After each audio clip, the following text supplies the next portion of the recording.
For Tuesday, May 8th, 2018, this is the 7th update with all the gaming news that's fit to rib. Hello, I'm the 7th level. EA CEO Andrew Wilson spoke about recent judgments in Europe that classified loot boxes as gambling. He naturally opposed this and cited several reasons why he felt that loot boxes are in fact not a form of gambling. Of course, Tom Cruise assured us that Scientology was not a batshit money-grubbing insane cult, and we all know how that turned out. BioWare announced this week that Anthem will release in March of 2019.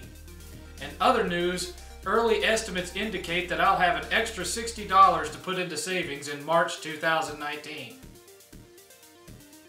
Nintendo has announced its plans for its upcoming online service, which includes a $20 annual fee, cloud saves, free retro games, still no trophies or achievements, no virtual console, or online chat that isn't handled through a third-party app like Discord or Nintendo's crappy phone app.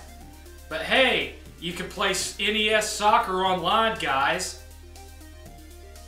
Yay! Dragon's Crown Pro released on PS4 this week, allowing us to finally see what anti-anime titty social justice warrior butthurt looks like in 4K. 343 Games commented on their plans to finally fix Halo the Master Chief Collection. Details were sparse, but included phrases such as "fake it until we make it," Xbox 2, and 2021 Super Duper Master Chief Edition. Sony has revealed that God of War has sold over 3 million copies already, making it the PlayStation 4's fastest selling exclusive, Microsoft's worst nightmare, and Nintendo fans don't give a shit, they'll pay $80 for kindergarten art supplies. Donkey Kong Country Tropical Freeze released for the Switch this week. Just a few more exclusives left, and Nintendo's Erase the Wii U gauntlet will be complete. And now, friends, it's time for Tales from the Crumb Side. Walmart brand Mooch 1978 Colt Eastwood got his virtual ass handed to him this week when he took a poorly worded Forbes article that linked from another article at face value and proclaimed that Xbox One Gold has 48 million subscribers. Psst, it doesn't. And that this placed it ahead of paid users on PlayStation Plus. Psst, it doesn't. The facts are, Microsoft is infamous when releasing these numbers for combining their silver accounts and their gold accounts. The original article that Forbes was citing states 48 million active users, not 48 million paid subscribers. I know this might be mind-boggling, but there is a surprisingly startling difference. Meanwhile, Sony's most recent estimates put PSN Plus subscribers at about 34.5 million out of over 75 million active accounts.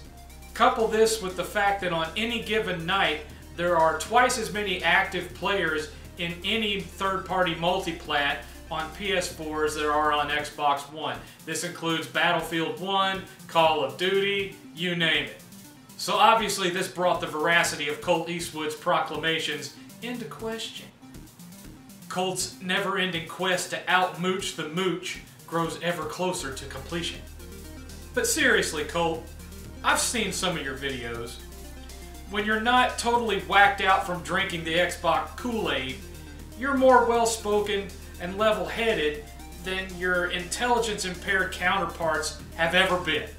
So my advice to you would be to always check your source's source and make sure that a site that's not really known for its in-depth gaming news knows what the fuck it's talking about. Better luck next time, eh, buddy? Capcom announced this week that Monster Hunter World has already shipped 7.9 million copies. But Japanese games are a niche market, right, crap gamer?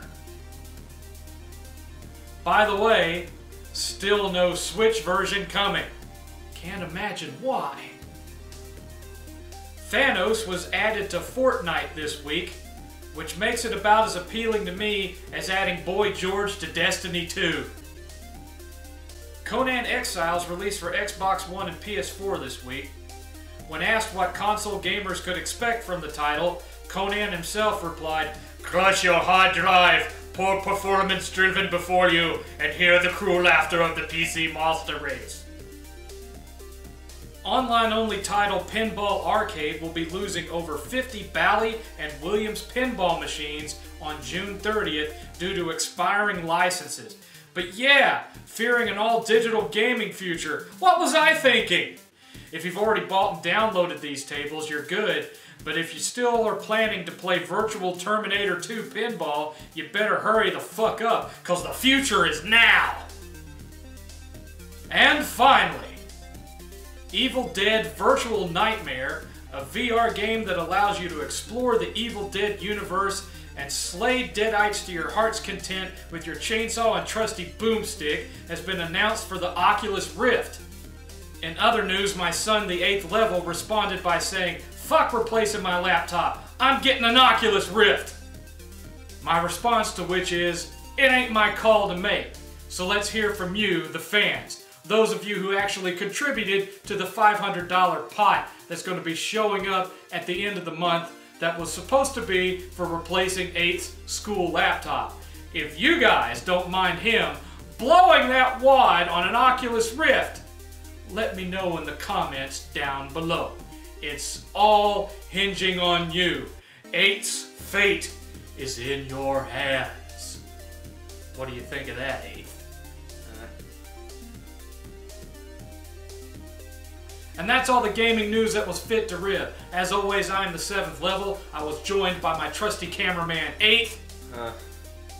We will be back next week with more gaming news. Until then, do what you do down in the description and show me your red, son! The preceding batshit insanity was brought to you in part by donations from my supporters on Patreon.